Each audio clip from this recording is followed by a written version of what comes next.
Okay, today, welcome back, watch fans, by the way. Today we're going to compare the Rolex Submariner, this is a 2006 circa, versus the Yachtmaster 2020 circa, or brand new, I should say. This is, of course, the Submariner, which has the reheart and the gold through the clasp. This is like the right before they went to the new version with the what do you call it, the ceramic or whatever.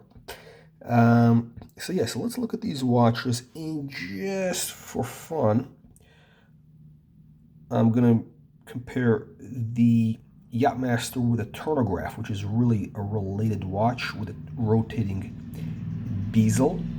I got this on a strap. This is a 1972 circa. Perfect, perfect mechanical condition. Maybe a little bit of flaking on the dial from the, what is it, tritium, I guess. And we got the Rolex day date, which I have with the bark finish presidential bracelet, 18K. I have it on the strap now. But let's go back to this. I just want to kind of give you the comparison of the size, so the scale. So as you can see, the Yachtmaster is significantly bigger. It's 40 millimeter versus 36 millimeter, and it really makes a difference. So when you wear these watches on your wrist for, let's call it, a week, these do seem small. So I do understand why people now say, oh, 36 millimeter is small. I mean, it's only small by comparison. I mean, it's a relative type of thing. I mean, it's not these are not small watches unless you have massive wrists. Okay, so let's do a real comparison here. So here's kind of what kind of grabs me at first. The Yachtmaster looks like a more modern watch. The bezel, okay, it's got the font. It's got that kind of Euro style, modern Euro style extended font. Whereas this is kind of an older font. Kind of a vintage 1940s, 50s type of look. I don't know the name of this font, but it's old. You see the same exact font on the Turnograph, 1972. So this is something like, this is definitely gives it kind of an old look. The one thing also is the rose gold, I think, is a lot more modern looking than the yellow gold. In natural kind of daylight, the rose gold kind of blends with the steel, so it really looks like a looks kind of, I don't know, it's sort of steel but with something extra. Whereas the yellow gold, it's just yellow. It's yellow gold. So I think the Yachtmaster is a little more youthful looking, as they would say. Let's also compare the indexes. Yachtmaster, much bigger indexes. This is the new, I guess the new Submariners also have these big dots versus the much smaller dots.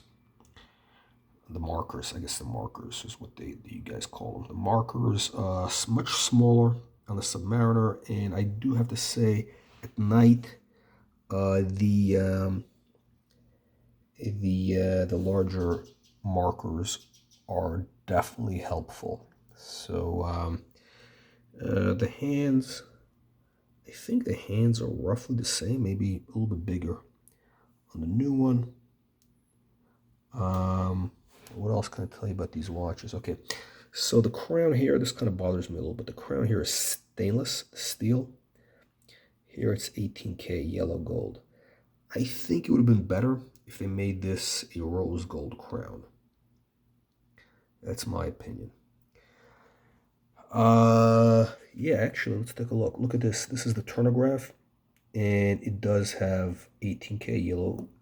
I'm calling it 18K. This is not 18K. It's whatever the number. It's some sort of gold. So the gold on the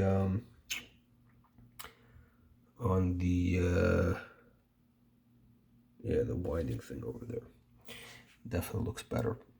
By the way, let me show you just one more thing here. If you look at this here, we're gonna have, I don't know if you could tell in the light.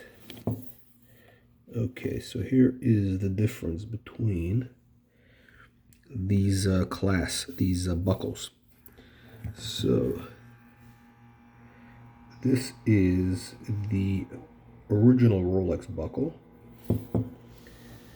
This is like an aftermarket buckle you get for like, I don't know, 10 bucks, 30 bucks on eBay. And that's the Ceranox, what they call it. So let me just give you the comparison. As you can see, a little bit of a difference.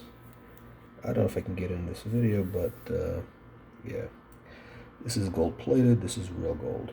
Gold plate, real gold. Let me give you another close-up. This is period. Okay. Just in case you're gonna ask. Yeah, so basically that's the story with the Submariner, the Yachtmaster. I think I'm gonna sell the Submariner. Although I do think the values are going up, it's probably gonna, it's worth probably 10 grand right now. Again, this is for the 2006 with the rehaut inside the bezel. Yeah, it's probably 10 grand now. I'm sure it'll be worth 20 grand in 5 to 7 years. I'm pretty confident of that. I don't think the Yachtmaster is going to do anything like that. But I don't need to have two of the same type of watches, really. And I find the Yachtmaster is a lot more comfortable for me. It's just more practical for me. And I just, I have several blue dial watches. I have 1, 2, 3. Yeah, I don't need to have 4. So somebody else is going to be the lucky owner. I'm just not sure when to sell it. We're in November 2020.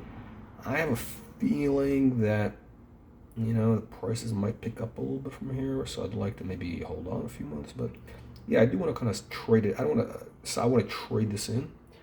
I have a particular watch in mind, and hopefully that could happen in the near future. Okay, but yeah, let me know what you guys think of that. Make sure to subscribe to the channel if you are so inclined, and we'll see you in the next video.